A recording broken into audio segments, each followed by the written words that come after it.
Hello friends, welcome to Sumit tutorial. Today we are going to discuss exercise number 12.1 question number 6.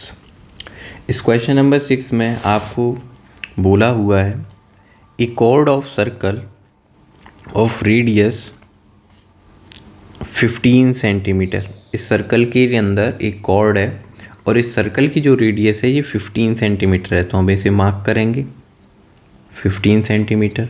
Okay, cord वो line segment होता है बच्चों जो circle की boundary को दो डिस्टिंक्ट का मतलब होता है अलग अलग पॉइंटों पर कट करता है। तो ए बी एक कॉर्ड है जिसे शो कर रखा है। Okay, subtends an angle of 60 degree at the centre. Chord के एंड पॉइंट्स ए और बी से, ए से और बी से इस सर्कल की बाउंड्री के ऊपर जो एंगल बन रहा है, ये जो एंगल है ये 60 डिग्री का एंगल है। ओके, आगे बोलते हैं वो find the area of corresponding minor and major segment of the circle. इससे बनने वाली माइनर सेगमेंट को मैंने शो किया है। माइनर सेगमेंट को मैंने आप सब लोगों के लिए रेड डॉट्स के साथ क्या किया है, शो किया है। वेयर एज जो आपका मेजर सेगमेंट है उसको मैंने ग्रीन डॉट्स के साथ क्या किया है, शो किया है। मेजर सेगमेंट आपको इन दोनों पार्ट्स के क्या बताने हैं, आंसर बताने हैं। अब इस क्वेश्चन की आंसर राइटिंग में आपको बेसिक फॉर्मूला यूज करना होगा। क्या यूज करना होगा? Basic formula. अब आपका सवाल होगा बेसिक फॉर्मूला किससे रिलेटेड, तो आपके लिए उसका सिंपल सा आंसर है, आपको सेगमेंट के एरिया का फॉर्मूला अप्लाई करना है। सेगमेंट के एरिया का फॉर्मूला क्या होता है, तो आपको मालूम होना चाहिए। ये फॉर्मूला होता है pi r square theta upon 360 degree minus r square sine theta upon 2 cos theta upon 2। Okay, इसमें जो थीटा होता है वो सेंटर पर बना हुआ एंगल होता है। इस क्वेश्चन के लिए थीटा का आंसर कितना गिवन है, 60 डिग्री, मतलब मुझे थीटा मालूम है। रेडियस की वैल्यू इस क्वेश्चन में होनी चाहिए, वह भी है, कितनी है, 15 सेंटीमीटर। ओके, मतलब मेरे लिए सारी चीज़ें उन्होंने गिवन है, बस बेसिक कैलकुलेशन मुझे करनी होगी। अब सिंस जो थीटा की वैल्यू है, थीटा की जो वैल्यू है वह है 180 डिग्री से क्या है, स्मॉलर है। 180 डिग्री से स्मॉलर है, तो इससे जो इस फॉर्मूले से जो आंसर आएगा वो कौन से वाले सेगमेंट का आएगा, माइनर सेगमेंट का आएगा। तो फिर मेजर सेगमेंट का एरिया आप कैसे फाइंड करोगे? माइनर सेगमेंट का एरिया एक बार ऑब्टेन होने के बाद आपको सर्कल के एरिया से, एरिया ऑफ सर्कल यानी पाई आर स्क्वायर से माइनर सेगमेंट के एरिया को क्या करना होगा, minus area of minor segment. Minor segment के एरिया को आप माइनस कर लेना, इससे आपको मेजर सेगमेंट का एरिया ऑब्टेन हो जाएगा। इस तरीके से आपका ये पूरे क्वेश्चन का जो कॉन्सेप्ट है वो इस तरीके से वर्क करेगा। अब देखते हैं इस क्वेश्चन को एक्चुअल में, इन एक्चुअल प्रैक्टिस में कैसे लाया जाएगा, किस तरीके से इसको सॉल्व किया जाएगा। तो इसको नेक्स्ट पेज पर इसको कंप्लीट सॉल्व करते हैं।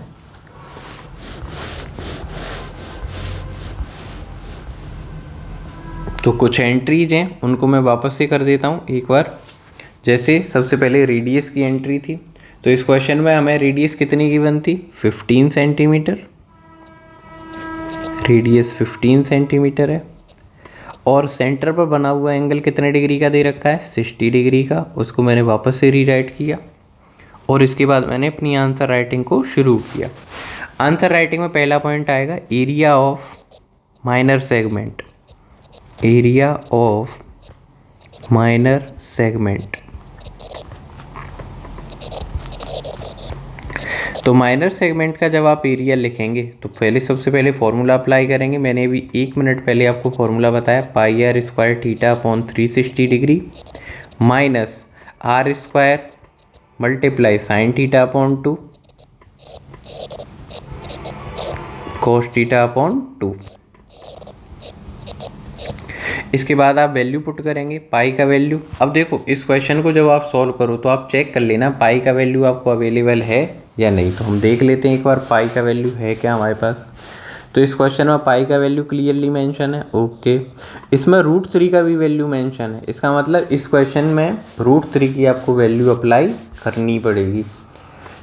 तो आप पाई का वैल्यू पुट करेंगे 3.14, रेडियस की जगह आप 15 अप्लाई करेंगे, 15 स्क्वायर हो जाएगा, और थीटा की जगह आप 60 अप्लाई करेंगे, और इस 60 के नीचे ही जो डिनोमिनेटर वाला 360 है उसको राइट करेंगे, क्योंकि वो सिंप्लीफाई करने में हेल्प करता है। फिर उसके बाद 15 स्क्वायर होगा। फिर इसके बाद आप साइन के साथ एंगल की वैल्यू पुट करेंगे और उसका हाफ करेंगे, तो एंगल की वैल्यू 60 और इसका हाफ कर लेंगे आप।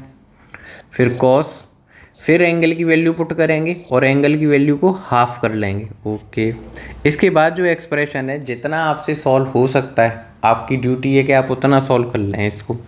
तो ये कुछ एक्सप्रेशन ऐसे आ जाएगा 3.14 इंटू 225 इंटू 60 की टेबल से आप कट कर देंगे 360 को 6 टाइम, तो ये एक्सप्रेशन कुछ आ जाएगा 1/6 माइनस 15 का स्क्वायर आप सबको लर्न है 225। अब देखो ये जो एक्सप्रेशन था, कौन सा वाला एक्सप्रेशन, 2 से आपको 60 को डिवाइड करना है 30 टाइम, फिर से आप 2 से डिवाइड करेंगे 60 को 30 टाइम। इसके बाद आपकी ड्यूटी क्या रहेगी, इसके बाद आपकी ड्यूटी रहेगी कि आप साइन 30 की आप क्या करें, वैल्यू पुट करें। साइन 30 का जो वैल्यू होता है वो क्या होता है, 1/2। Very good. और cos 30 का जो वैल्यू होता है वो क्या होता है, तो आप बोलेंगे सुमित इसका आंसर हमें मालूम है, और इसका आंसर है √3/2। Okay, very good. इसके बाद आप क्या कर सकते हैं, अभी आप 225 को डिवाइड कर सकते हैं। अभी आप किसे डिवाइड कर सकते हैं, 225 को, तो 3 की टेबल से इसको 2 टाइम डिवाइड कर दो, और 225 को आप डिवाइड करो 3 से, तो ये 75 टाइम क्या हो जाएगा, डिवाइड हो जाएगा। इसके बाद आप 2 की टेबल से 3.14 को आप डिवाइड कर सकते हो 1.57 टाइम। सिंस ये नंबर बार बार आता है ना, अगेन एंड अगेन आता है, तो आप इसको लर्न कर लेना, आपको बेनिफिट रहेगा। 3.14 को आप 2 से डिवाइड करेंगे तो आपका जो आंसर आएगा वो 1.57 आएगा।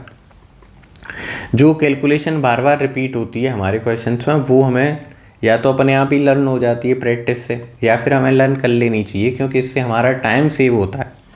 तो हमें कुछ चीज़ें लर्न कर लेनी चाहिए, ऐसे नहीं सोचना चाहिए मैथ है लर्न नहीं करेंगे, नहीं, कर लेते हैं, कोई दिक्कत नहीं।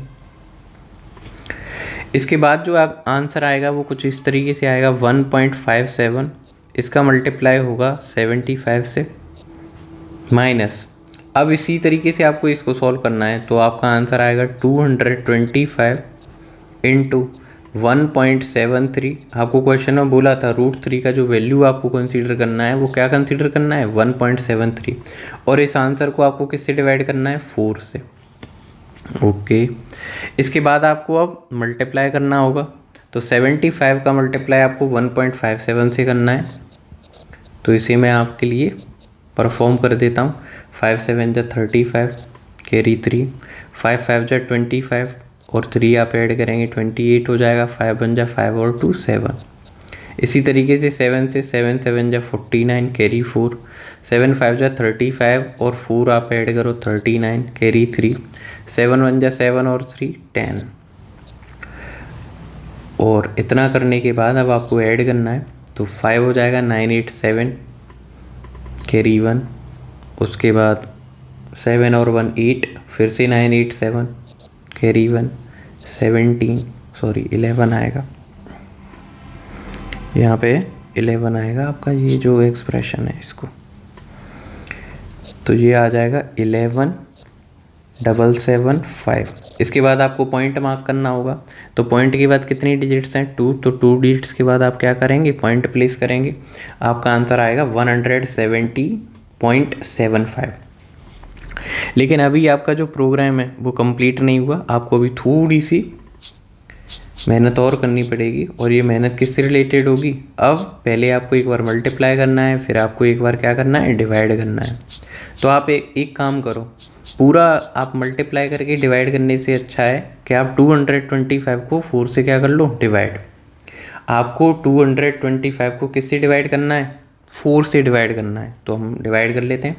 225 को हमें डिवाइड करना है 4 से। 4 5 जा 20 हो जाएगा। इसके बाद हम माइनस करेंगे और फिर से ये नंबर 25, 4 6 जा 24 हो जाएगा। फिर माइनस करेंगे, आप 1 आएगा। पॉइंट आप प्लेस करो।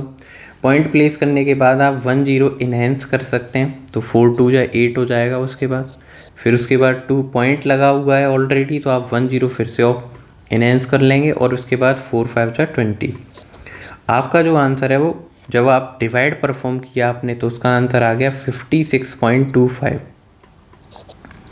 इस एक्सप्रेशन का आप मल्टीप्लाई करना है आपको 1.73 से। इस एक्सप्रेशन का आपको क्या करना है, मल्टीप्लाई करना है किससे, 1.73 से। बस थोड़ा सा ही आपका टास्क रह गया है, इसके बाद तो जस्ट आपकी विक्ट्री हो जाएगी, है ना, क्वेश्चन कंप्लीट हो जाएगा। तो आपको बिल्कुल भी, है ना, ऐसे हार नहीं माननी है, आपको कोशिश करते रहना है, क्योंकि इस तरीके की कैलकुलेशन से आप बच नहीं सकते। आपके बोर्ड एग्जाम में भी इस तरीके की कैलकुलेशन आ सकती है। तो 3 5 जा 15 कैरी 1, 3 2 जा 6 और 1 7, 3 6 जा 18, 3 5 जा 15 और 1 19। वैसे ही 7 से आपको मल्टीप्लाई करवाना है। 7 5 जा 35, 7 2 जा 14 और 3 17 कैरी 1, 42 43 4 और 35 और 4 39। इसी तरीके से 1 last time we should multiply it.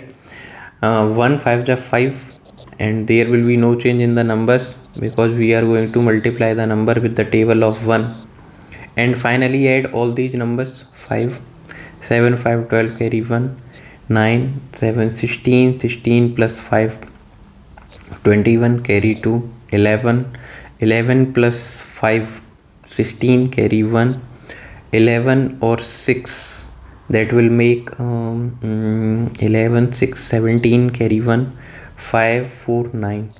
इस तरीके से आपका जो एक्सप्रेशन है वो कुछ इस तरीके से आ रहा है।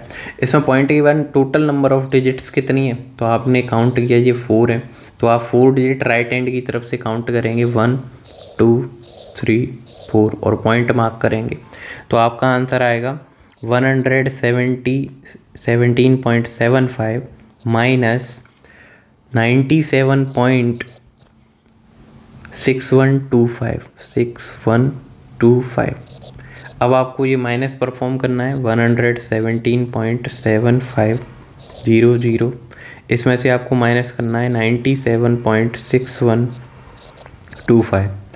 अब आपको माइनस करना है, माइनस करने के बाद 10 - 5 5 9 - 2 7 4 - 1 3 7 - 6 1 0 2। आपका जो आंसर आएगा वो आ जाएगा 20.1375 सेंटीमीटर स्क्वायर। आपका जो आंसर आएगा वो क्या आ जाएगा 20.1375 सेंटीमीटर स्क्वायर। इस तरीके से आपका आंसर आ जाएगा। तो आपको बोर्ड पेपर में इस तरीके का जब आप क्वेश्चन सॉल्व करें तो आपको बस अपने माइंड को कूल रखना है और आपको कैलकुलेशन करते जाना है। आपने यहाँ तक अगर आपको ये क्वेश्चन सॉल्व हो गया है तो आप इसका यहाँ तक स्क्रीनशॉट ले लो। अब आपने स्क्रीनशॉट कंसीडर कर लिया है, स्क्रीनशॉट ले लिया है, तो इसके बाद हम इसके रिमेनिंग पार्ट को सॉल्व करते हैं। और आपके जो फर्स्ट पार्ट का आंसर है उसको आप थोड़ा सा अच्छे से लिखना, है ना।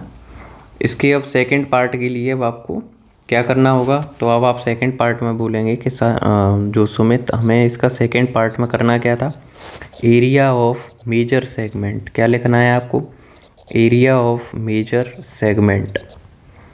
तो मेजर सेगमेंट का जब आप एरिया लिखेंगे तो आपका आंसर क्या होगा, तो आप बोलेंगे कि एरिया ऑफ सर्कल। जो एरिया ऑफ सर्कल है यानी जो कंप्लीट सर्कल का एरिया है उसमें से हम जो माइनर सेगमेंट का एरिया है उसको माइनस करेंगे, area of minor segment. Okay, अब इस क्वेश्चन को सॉल्व करने के लिए हम क्या कर सकते हैं, तो मेरे प्यारे बच्चों आप एरिया ऑफ सर्कल का फॉर्मूला लिख सकते हैं। एरिया ऑफ सर्कल का फॉर्मूला क्या होता है, पाई आर स्क्वायर। अब आप एरिया ऑफ माइनर सेगमेंट के लिए कोई फॉर्मूला राइट नहीं करेंगे, आप डायरेक्ट आंसर लिखेंगे। क्या लिखेंगे, आंसर। तो एरिया ऑफ माइनर सेगमेंट का आंसर था 20.4375। इस आंसर को आप राइट करेंगे। पाई का वैल्यू आप फिर से पुट करेंगे 3.14। ऐसे ही आप 15 का स्क्वायर करेंगे अगेन इसके बाद 20.4375 को माइनस करेंगे तो आपका जो एक्सप्रेशन है वो कुछ इस तरीके से आएगा 3.14 इंटू 225 माइनस 20.4375। इसके बाद आपको एक बार फिर से मल्टीप्लाई परफॉर्म करना पड़ेगा, तो आपको करना चाहिए, कोई प्रॉब्लम वाली बात नहीं है इसमें। 314 इंटू 225। अब हम मल्टीप्लाई करते हैं, 5 4 जा 20 हो जाएगा, कैरी 2। इसके बाद 5 1 जा 5 और 2 7 आ जाएगा, कोई दिक्कत नहीं है। 5 3 जा 15। इसके बाद आप मल्टीप्लाई करेंगे 2 की टेबल से तो आपका आंसर आएगा 628। डबल करने में आसानी हो रही थी तो मैंने डबल कर दिया उसको। फिर से आप करेंगे 628, ऐड करेंगे, आप ऐड करेंगे तो आपका एक्सप्रेशन आएगा कुछ इस तरीके से 0 7 और 8 आप ऐड करेंगे 15, कैरी 1 हो जाएगा। 5 और 1 6, 6 और 2 8, 8 एंड 8 16, कैरी 1, 1 और 1 2, 2 2 4, 4 और 6 10, कैरी 1 और ये 7। आपका जो आंसर आएगा वो आ जाएगा 70। अब देखो पॉइंट भी था इसमें, नंबर ऑफ डिजिट्स कितनी थी पॉइंट के बाद 2, तो आपका आंसर आएगा 706.50। इसमें से आप माइनस करेंगे 20.4375 को। 20.4375 को आपको क्या करना है, माइनस 706.50 इसमें से आपको माइनस करना है 20.4375। तो अब आप माइनस करेंगे और माइनस का आंसर देख लेंगे क्या आ रहा है। 10 माइनस 5 करोगे 5 आ जाएगा, 9 माइनस 7 2 होगा, 9 माइनस 3 6 आ जाएगा। इसके बाद आप 4 माइनस 4 करोगे 0 हो जाएगा। फाइनली थोड़ा सा और आगे बढ़ोगे और ये कुछ एक्सप्रेशन इस तरीके से आएगा 6 माइनस 0 6 और 70 माइनस 2 करोगे तो आपका आंसर आएगा 68। तो फाइनली आपका जो आंसर ऑब्टेन हो रहा है वो हो जाएगा 686.0625 सेंटीमीटर स्क्वायर। जब आप बोर्ड एग्जाम में इस तरीके का सवाल करेंगे तो आपको थोड़ा सा अलर्ट रहना होगा, क्योंकि कैलकुलेशन एरर नहीं होनी चाहिए। बहुत ही स्लो स्पीड में करना, slow speed in the sense आपकी कैलकुलेशन में एरर ना हो। अब इतना भी स्लो मत करना कि हो ही नहीं, वो कंप्लीट ही ना हो, है ना। तो आपको थोड़ा सा इन चीज़ों का ध्यान रखना है। इस तरीके से आपके मेजर सेगमेंट का भी एरिया आ जाएगा, माइनर सेगमेंट का भी एरिया आ जाएगा, दोनों ही एरिया आ जाएंगे। पहले आप माइनर सेगमेंट का एरिया निकालेंगे फॉर्मूला अप्लाई करके। फॉर्मूला क्या अप्लाई करेंगे, pi r square theta upon 360 minus r square sine theta upon 2 cos theta upon 2। उसको अप्लाई करने के बाद फिर आपकी ड्यूटी रहेगी कि आप सर्कल के एरिया से, एरिया ऑफ सर्कल से माइनर सेगमेंट के एरिया को माइनस कर लेना। माइनस करने के बाद आपके मेजर सेगमेंट का भी एरिया ऑब्टेन हो जाएगा। इस वीडियो से अगर आपको सीखने समझने में मदद मिलती है तो आप इस वीडियो को लाइक करें, शेयर करें, कमेंट करें। Thank you.